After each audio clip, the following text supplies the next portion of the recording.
Johnny Hallyday s'est éteint dans la nuit du 5 au 6 décembre en 2017.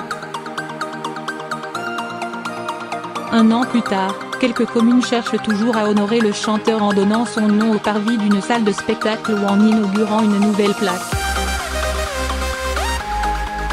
Un an après la mort de Johnny Hallyday, les communes auraient pu s'inspirer des titres des chansons de l'idole des jeunes, tels que Allumer le feu ou Gabriel, pour rebaptiser une rue ou un lieu emblématique en son honneur.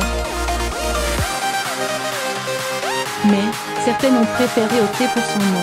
À Nice, le parvis du Palais Mikaya, renommé parvis de Johnny Hallyday, sera inauguré prochainement, comme le confirme la mairie au Figaro. La décision a été votée lors du conseil municipal du 7 décembre 2017. Et contrairement à ce que le maire LR Christian Estrosi avait déclaré à France Bleu Azur il y a un an, aucune rue ni aucune avenue ne porteront le patronyme du chanteur. Johnny Hallyday, né Jean-Philippe Smet, et Ménis et Nice l'adoraient, avait déclaré l'élu dans un communiqué diffusé au lendemain de sa mort.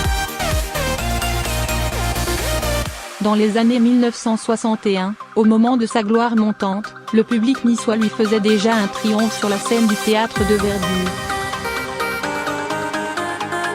Il aimait se rendre à Opéra Plage. Au début des années 1970, je me souviens qu'il était venu chercher, chez Alain Renouf, dans l'atelier rue Caïs de Pierre-Lasse à Nice, sa nouvelle moto 900 cm3, avait-il écrit. La question se pose également au sein de la capitale. L'année dernière, le Conseil de Paris avait exprimé le souhait d'honorer définitivement la mémoire de l'icône. Certains élus avaient expliqué que le choix s'orienterait peut-être vers le 9e arrondissement, où le chanteur a passé une partie de sa jeunesse. Mais à l'heure actuelle, aucune délibération n'a été prononcée sur un lieu précis, comme nous l'affirme une source proche du dossier évoquant un long processus.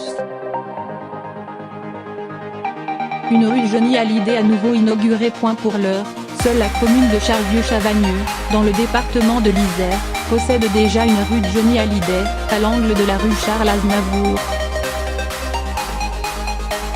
Elle a vu le jour bien avant le décès du rocker il y a un an, à l'âge de 74 ans.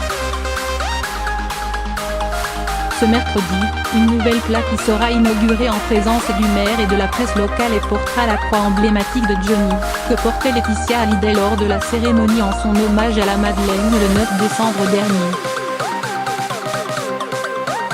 Elle sera disponible à la vente au même titre que la précédente, victime de nombreux vols l'année passée. La mairie avait été obligée de mettre des copies de la plaque à disposition à prix coûtant. Au total, 600 commandes avaient été enregistrées, selon un représentant de la municipalité contacté par le Figaro. Plusieurs pétitions ont par ailleurs été lancées après la disparition du chanteur. L'une d'entre elles, qui demandait à Emmanuel Macron d'installer une plaque en son honneur au sein du Panthéon, comptabilise aujourd'hui plus de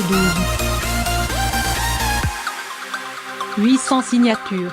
Une autre, adressée à l'ancienne ministre des Sports, Laura Flessel, proposait de rebaptiser le Stade de France Stade Johnny Hallyday.